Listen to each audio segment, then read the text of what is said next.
But we must speak out truthfully and forcefully about the seed of this conflict and about what is happening today. The truth is that this is not a conflict between two states.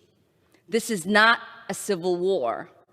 It is a conflict where one country, funded and supported by the United States government, continues an illegal military occupation over another group of people. To understand what is taking place at this moment, we must understand how it began. In 1948, 700,000 Palestinians were forcibly removed and uprooted from their homes in what has come to be known as the Nakba, or the catastrophe. 78% of their land was taken from them. Now consider that.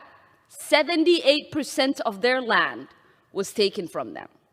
Since then, 5.6 million Palestinians have been continually displaced from their homes in one of the largest and longest-lasting refugee crises in human history.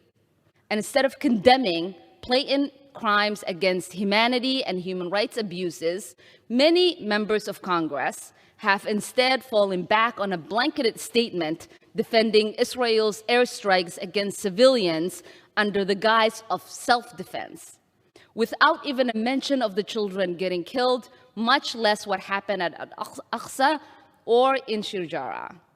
And to this day, we as members of Congress have not had yet a hearing or a briefing on this conflict, or gotten answers on whether our weaponry or money is being used to commit human rights abuses.